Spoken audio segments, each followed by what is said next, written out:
It's a great pleasure to welcome Julian once again, Julian Richards, head of New Wine Cymru. And there's something in particular that I want to ask Julian to share with us regarding New Wine Cymru. But let's just start with Julian. Just introduce yourself again to those who don't know you.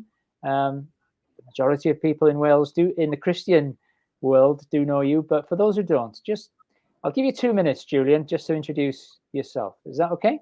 Sure. Well, I'm Julian Richards. I'm Welsh. My wife and I were called back to Swansea after we were serving in a church in Hereford. I was born in Swansea, brought up in Cardiff, but we were serving in a church in Hereford. And we had a call to say, go back to Swansea or go back to Wales. We came to this nation, and in the course of time, we pioneered Cornerstone Church in 1991, which was a missional model of church with 5 young people and a lovely couple who came to join us, and they would pray faithfully. And in the course of time, people began to get saved and come to Christ, and they joined our church, and the church began to grow, and we did community work, and we bought a building and did more community work, and then it began to grow, had to get another building, and the church is beginning to grow, and we see people saved and come to Christ regularly, get discipled, we see people getting healed regularly, and it's our passion to see churches and leaders equipped to build healthy, effective churches in mission across Wales. And I also lead New Wine Cymru, which is a leadership network of churches. We have around about 700 people who come to New Wine Cymru, but I would say the core of it is around about 150, 400 leaders and their teams. Our focus is in helping leaders to build healthy churches that does mission well in Wales. Okay, so on New Wine Cymru now, if there was somebody who is watching this, just tell us in very, very basic terms what New Wine Cymru is and what your vision is, what your aims are, in very simple terms, to that person who's never heard of New Wine Cymru. I doubt there is anybody who hasn't heard about New Wine Cymru, but let's just imagine in very simple terms. Well, New Wine Cymru is an organisation, or you could call it a movement. It's interdenominational. We have some 22 different streams and denominations who connect with it. We have 9 regions across Wales. Each region meet 4 or 5 times a year. But we have 3 very clear focus. And our focus is this: to help leaders and their teams build healthy churches that do mission well in the 21st century. And the reason why we have this focus is because some 13 years ago or so, when I was invited to take on the leadership of New Wine Cymru, at that point it was an event-based. It would have like a holiday camp for a week or 2 weeks in Pwllwells, and people would come to it. It was lovely, and they're great. And there's new wines around the world, and they're all autonomous. But they're connected with the same name and have the same vision to see local churches changing nations. But when I took it over with the team there, we really felt that we needed to focus on building and working with leaders to help their churches become effective to do mission well, because we still weren't seeing many people come to Christ in Wales, and the church decline was going south rather than upwards. So we made this decision to stop the holiday camp and build a leadership network. Holiday camp. The reason I'm laughing, Julian, sorry, is because I'm a product of that sort of period, in that Jill and I, my wife Jill and I, and our 2 kids, we used to attend Flames of Fire, as it was to start with, and then it transitioned into New Wine Cymru. And I remember the transition from a holiday camp, as you would call it, I like that term, to more of a equipping leaders, and through leaders equipping churches. So yes, and I don't mean it in a disparaging way. No, I know you don't. No. It was a camp that was in the holiday period, and people would come, and I went, and it's great, it's a great blessing. But we weren't seeing any change taking place in the church in terms of its health and efficiency, because once those 2 weeks or so were over, there was nothing else. And it takes more than 2 weeks to actually see a culture shift and a change within the church.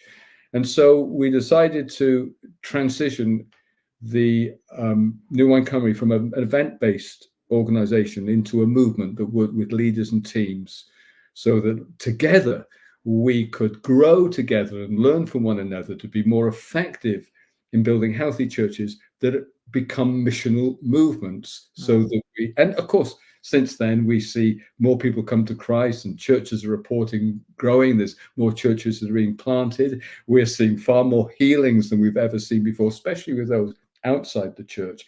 And so we're in a different place now, and we're in a good place, and we have some tremendous opportunities before us in Wales, because things are so spiritually open amongst unchurched people now, that if ever there was a time for the church to grasp its missional nature and missional calling, it's now, because Brilliant. the tide is beginning to turn. Brilliant.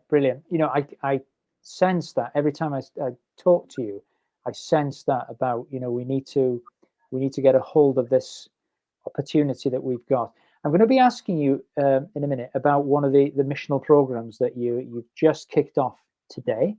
But just very briefly, tell me, that transition took place about 14, 15 years ago. You were transitioned from a holiday camp. I can't call it anything else now. I'm sorry, I probably should have given more thought to what I was going to say. But I've got that up there now. I'm finding it was a wonderful experience. It was great. It was a family, a family conference. So more to a sort of a church-based equipping leaders. So that took place maybe about 13 years ago, 14 years ago. Right. What's been the greatest encouragement that you've experienced as the leader of New Wine Cymru? What's the greatest experience what's the greatest thing that's encouraged you over the last 13, 14 years? Can you think of something that's really... things, actually. The thing I was very surprised about is the unity that the transition has brought. Okay. And on the eve of our first leadership conference, so this is gathering leaders, Clem Ferris, who's a prophet, was in our church at Cornerstone, and he was going to be one of the speakers at the conference in Mid Wales, and Kevin Lee, and he prophesied over Sarah and myself, and what he said surprised me, and he said an anointing, as he said, actually, is Psalm 33. He started to quote how good it is when the people of God dwell together in unity. It's like the anointing that comes upon Aaron's head, onto his shoulders, and to the hem of his garment. And then he began to say that God is going to bring a unity across the churches in Wales that come from the leadership. So the anointing came upon the head, represents leadership, and onto the shoulders represents government. And it came up, and there's anointing that's going to come to the whole breadth and expression of the body of Christ across Wales, that is going to come from a common purpose that church leaders have together. And that surprised me. You know, I wasn't expecting that. So we went to the conference, the first conference, and I was thinking, here we are, we're going to cast vision, we're going to talk about leadership, church, and mission, and it's about function, getting the job done, and doing it better and being more effective and fruitful in that area. Well, there was about 100 leaders who turned up. It was a small gathering, 100 leaders turned up. But what I didn't expect, and this took me by surprise, is that somehow an amazing love and unity was birthed in that small group of leaders. And I expect it to be like an equipping conference, but a unity was birthed, and that prophecy began to come to pass immediately and without us having to do anything, just by owning a common purpose. And that has grown and grown now. So we have hundreds of leaders meeting together, working together, collaborating together. I just come from a South Wales leadership day this morning. That's where I've just come from. And the love and the unity and the warmth, and it's like family. And when people come to our national leadership conferences now, which is not 100 but several hundred, the things that they say time and time again is, it's like family here. Lovely. It's like a local church, but on a big scale. And the love and the respect and the generosity across that is hugely encouraging. And if I'm honest with you, there's sometimes I'm in these environments and it feels like we're touching something sacred, something holy, something that reflects the Trinitarian love of the Father and the Son and the Holy Spirit together, that we are beginning to experience this generosity and heart towards one another. It's quite beautiful. So that's encouraging. Secondly, leaders are beginning to be skilled and equipped and growing and taking seriously that we're not just there. We're not just a pastor teacher, but we are a missional movement, and having the skills to create that within the heart of the local church. We're seeing healings take place across Wales now. Not all churches, but many churches and people are reporting more and more healings, especially amongst the young church. And churches are growing and more people are coming to Christ. And out there in the world, as the Talking Jesus statistic says, that 1 in 5 people who have had a conversation about Jesus with a Christian wants to discover more. That is not just statistically true, but it's anecdotally true, experiential true. And we are discovering that. So when we did our mission to Wales, we were able to gather 123 churches across 20-something locations, and we went out for 1 hour a day, 1 hour a day sharing our faith. Well, we probably spoke to about 20,000 people or so in the course of the whole mission, and 4,780 something, I think, actually prayed the prayer of salvation, which it kind of translates to about 1 in 5. And whilst there's still a discipleship journey for them to go on, but in terms of a test as to people's openness to responding to a conversation, that's where we're at now. Imagine 1 in 5 people that you spoke to would say, actually, I'm really interested in discovering more. I want to know more. Now, that is the spiritual reality of people outside the church. So these are the things that encourage me. Unity. More people getting to say, church is beginning to grow again. Not all, but reportedly it's an incremental, So, what's coming across clearly for me is the unity, and that was birthed in that sort of that first leaders meeting, that unity, and then the missional heart of New Wine Cymru. And that's obvious from what you've just shared about, what's happening with healings, etc. But I want to focus in on one particular aspect of New Wine Cymru's work. And it's tied in exactly to what you're saying, and that is the Missional Pathway Programme. Okay, because you've just shared that you were in a meeting this morning, and I think this morning was the first of the regional Missional Pathway Programmes. So I'm keen.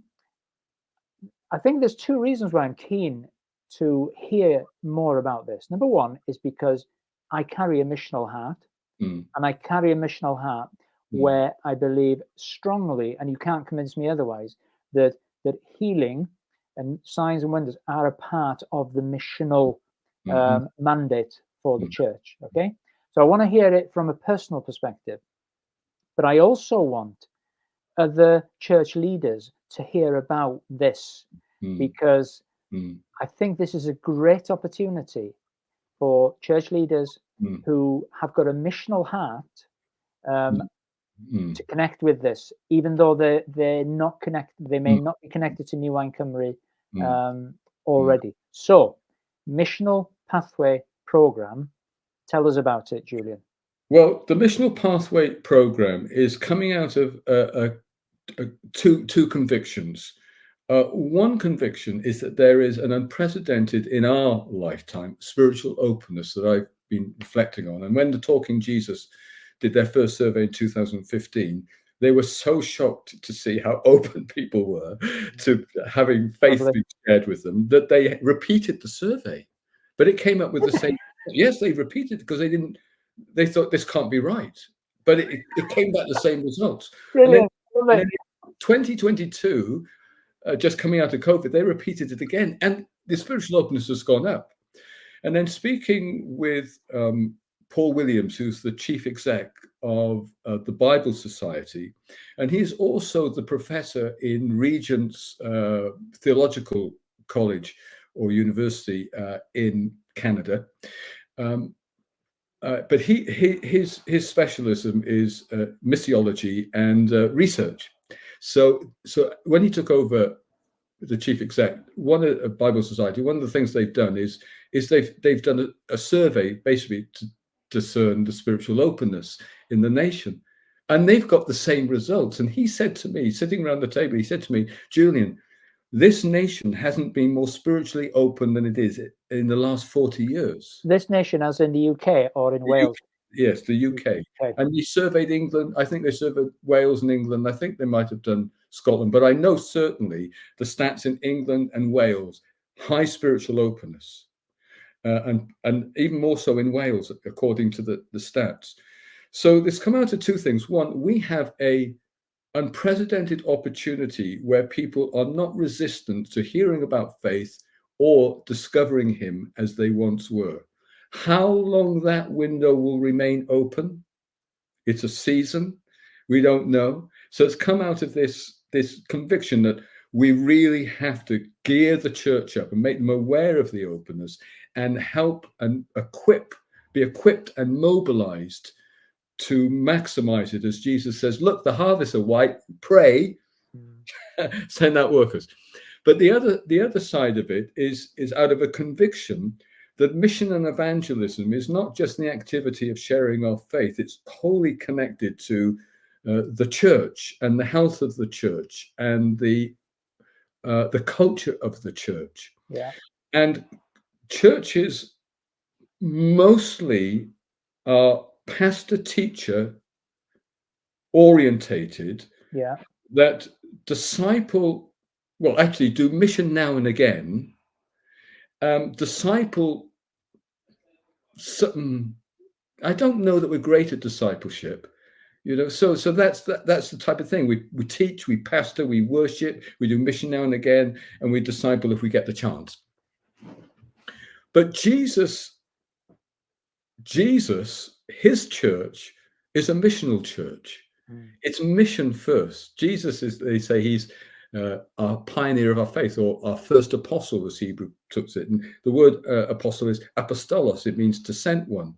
And then he took these disciples and he had designated them sent ones. And then he got 72 and he sent them out. And the apostles imparted their sending DNA, their missional DNA into the New Testament church that Jesus. So it's Jesus was a missional man. He was God who is man, but he was on a mission. And so the foundation of the church and the imperative of the church is that we are a missional movement first, that disciples and pastors and teaches. Yes. But over the course of history, we become pastor-teacher orientated first. Yeah. And we intrinsically have lost our primary purpose of what church. So the theologian Christopher Wright, who wrote the book The Mission of God's People and the Mission of God, he says God does not have a church for his mission. God does not have a mission for his church. He has a church for his mission. And that's very important subtlety there. Because a question that I like to ask, and I like to ask church leaders, are you a missional church, or are you a church that does mission? Yes. Because a missional church has the DNA of mission. A church that does mission, and this is not a criticism or a judgment or anything, but a church that does mission can sometimes fall into the trap of we need to tick the box of mission, whereas a missional church has got that DNA, and you can't stop that church from doing mission because everything is sent. And that's what I think New Wine Cymru is all about. Is missional. Yes. So with this program, you want, am I right to think that you're equipping church leaders to be more missional, or to just capture that DNA of mission? What are the objectives of this program? We are working to. It's a collective, so there's no experts here. We're all on a journey, and so today there was teaching and questions and answers, answers, and as much as the teaching and the equipping came around the question time. So it's a mission, but there are it's an equipping program, but the purpose, really what we want to do is help church leaders develop a culture of mission in their church so they become coaches of mission. Okay, I'm going to ask you to repeat that again. Cultures, we have teaching cultures, we have fellowship cultures, worshiping cultures, but the culture is the character of the church. Yeah, repeat that again, because I don't want to miss it myself, and I don't want others to miss it. So we are going on an equipping journey so that we become our church has an inherent culture of mission. Brilliant. That does mission well and mobilizes its people into mission. And that's what I mean by that. I don't mean going out on the streets and doing a mission. Living missionally is a lifestyle in the office, with next door neighbor, in the school playground. It becomes who we are both corporately and who we are individually. And so Jesus and his disciples, they came to this, and what did they do? They had a mission. They had a mission of words. There was words. So the message of the gospel of the kingdom, and there was a message of the gospel message. They embodied it. Jesus, if you want to know what this message looks like and what the kingdom looks like and what a relationship with God looks like and the rule of God coming to earth looks like, seeking the kingdom first, look at me. But he developed a community. He didn't send the disciples out, but he developed a community. And that community, in a sense, was like an embryonic church with Christ in the center. But their discipleship program wasn't going through a book over a cup of coffee at Starbucks or even going to a classroom. They learned discipleship on mission. Discipleship is intrinsically centered around Christ and his mission. He made disciples. He called disciples and designated them as sent ones, those on a mission in community with Christ at the center. And they embedded that into the local church. So it's embodied it's embodied with a community of people. It's worked out. So he came with a message. He was sent in a body, and also he had power. And that's where the prophetic and the freedom ministries and the healing ministries come in. And that was his model.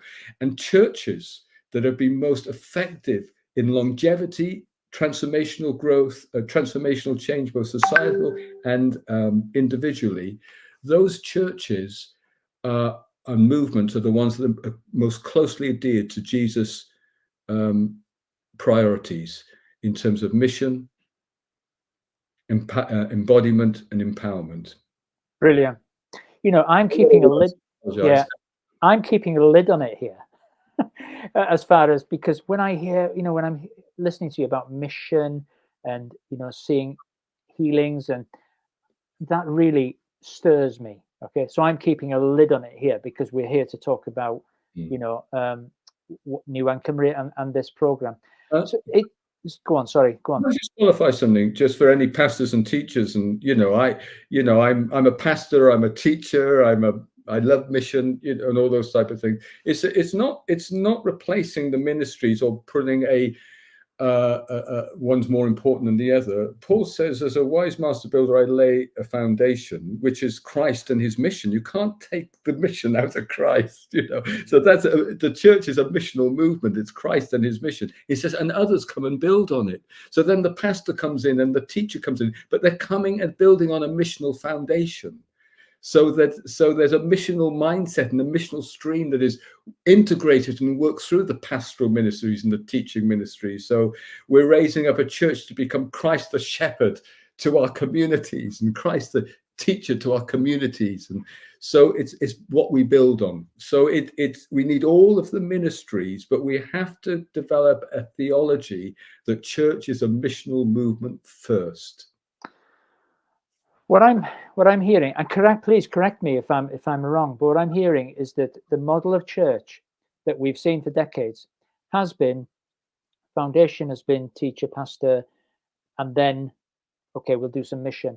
Whereas what you're saying is scripturally, what we see in Jesus is that the foundation is missional, and then everything is, so really turning it on its head. That might be a bit strong to use that term, but actually getting that mission in underneath, and then building everything else on top of that, the teaching, the discipleship. Am I right to Yes, I think so. I mean, John Piper said this: if you without mission, he might have used the word evangelism, but without mission, there is no worship. Oh, So go on, expand. So often one of the big attractors or pulls for Christian to join a church, they normally say, is the teaching good here? Am I going to get pastored? Is there fellowship and is there worship? Is there something for my kids? Well, it's very self-orientated. Yeah. All those things are very important because they're all gifts and graces for the church. But when we're looking, well, what type of church do I want to contribute to and belong to? And that's the list. Good teaching, good pastoring, good worship. But as John Piper says, well, if there is no mission, there is nobody who will worship God, which is the fruit of our mission. If I'm not missional first, who am I going to disciple? If I'm not missional, who am I going to pastor? But we're not pastoring just for the sake of pastoring. We're pastoring into to walk with Christ, bear the image of Christ, and intrinsically that image is connected to the mission of Christ. Because when God said, let us make man in our image, and he made them male and female, that they may rule, and then he sent them out to all of the world to bring his image and his rulership through humanity. That means that Christ is humans have been made for a missional purpose, to bear the image of God in all creation and bring his rule through that image bearing. And the church is the same. We're followers of Christ, being conformed into the image, and he sends it out into all creation to bring his kingdom, proclaim the gospel of the kingdom. And the rule of God is not telling people what to do or sitting on a big seat and being the boss. The rule of God is actually rulership is to create environments and cultivate environments for human flourishing and everything on the planet. So God took Adam, put him in the garden, and said, cultivate the garden so that it may multiply and everything may flourish and thrive. And that's what we're called to do as a church. And it comes through the words that we say. Come to Christ and come under his rule and under his lordship. It's the mission of the lordship of Christ, and does it through his salvation, because he died on the cross for us, and you can come under his loving care and flourish just like he intended in the Garden of Eden and for all humanity before the fall. It's embodied, so you can have something to look at in terms of, you see it in Christ, and now we see it in this community of Christ, which is the church. And it's got power, and they all support one another, this missional model. And that's the pathway that we're trying to help leaders begin to understand and be equipped in themselves, so that they may equip their church members to be image bearers and message bearers and messengers of good news. Lovely. So I'm going to ask you one last question now, and then we'll wrap things up. Okay. If there's somebody listening now, watching this, that something sparked inside them, oh, I'm interested in this, I'm interested to know more about this, they can obviously get some more information on the New Cymru website and Missional Pathway Programme. But from a practical point of view, what would you say to them as far as what can they expect? If they decide, I'm gonna sort of have a look at that, and I'm gonna make sure that I'm there for that region when they hold that. What can they expect? Well, first of all, it's for leaders and their teams. Yeah. So it's for leaders and their teams, or leaders who they think should be there. Yeah. So that the whole church, so that it starts with leadership in many respects, because if the leaders don't own this vision to see a culture of mission, it'll never happen in the church. So it's for them. We have 9 regions across Wales, and there's these leadership days, respectively, over the course of the days. It's a 2-year program. You just turn up. Let me say what happened today. There were about 45 leaders gathered in Llanelli, Myrtle House Church. We sang a song, worship, and that was a wonderful time of the presence of God when you got these leaders together worshiping in unity. It's wonderful. Then Gareth Lloyd, who's a fantastic theologian and church pastor from Cardiff, Rabbi Baptist, talked on the theology of church as a missional movement. And he took us from Genesis and walked us through that in a lot more time and far better than than I would be able to do. He's a fantastic theologian, and he talked about the theology of church as a missional movement. And then for 20 minutes, he did it brilliant. And I went and spoke on 20 minutes on the role of Jesus, the apostle, how they embedded that into the church in the New Testament. That's what made them so prevailing and so effective for 20 minutes.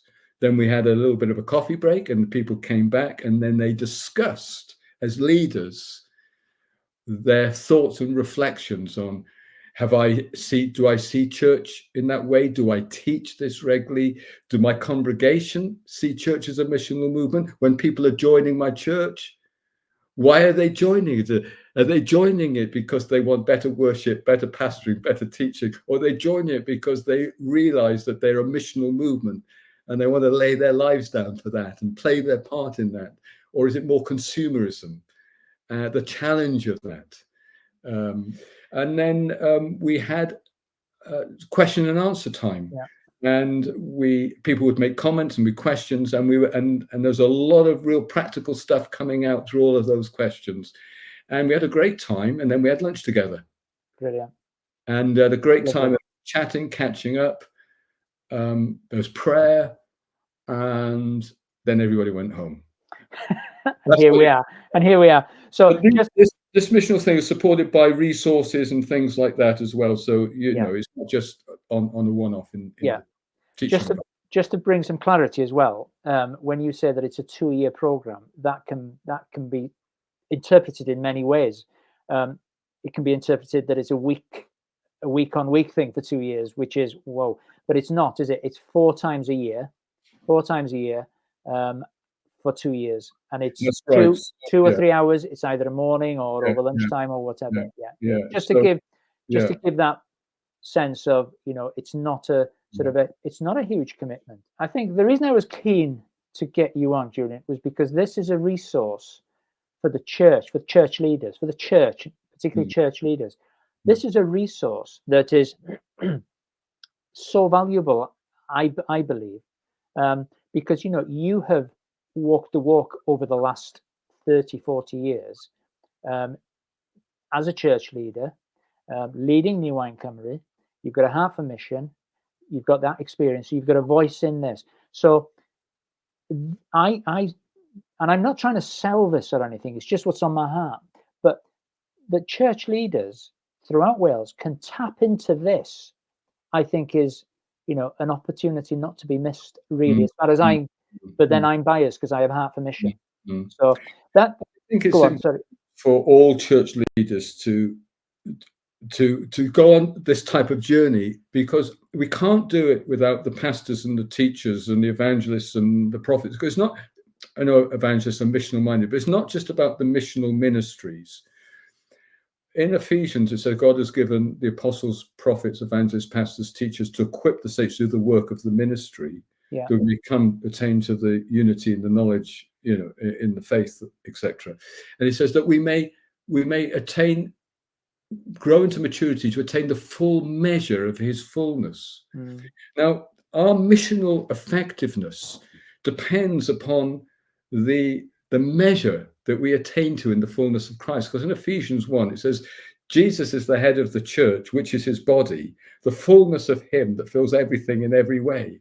So basically, the church brings the fullness of Christ and the rule of Christ into every sphere of creation. And that's a positional statement in Ephesians chapter 1. But in Ephesians chapter 4, it tells us how we attain to it. And how do we attain to it? through the work of the apostles and the prophets and the evangelists and the pastors and the teachers. The whole Ephesians 4 ministries are critical in us maturing into his maturity, but it's a means to an end, that we may become the fullness of him. It's like Adam and Eve being sent out as image bearers to bring the image of God and the rule of God to all creation. So we can't do it by just relying on the missional ministries. Oh no, yeah. So it's a collective, and it's so important that the Ephesians 4 ministries in all of our churches come together so that we may learn off one another, and by God's grace become equipped to equip our church individually and collectively across the nation to be Christ to the world. Brilliant. Julian, thank you very much once again. I appreciate you giving the time. I appreciate you sharing your wisdom and your experience, and just, I'm excited about this missional program, this missional pathway. So thank you very much, Julian, and I'm sure that we will be catching up again and just sharing some more stuff over the next few months, hopefully anyway. Okay. It's been lovely to see you again. Yeah. Okay. So thanks, Julian. God bless you. Bye. Yeah, God bless you.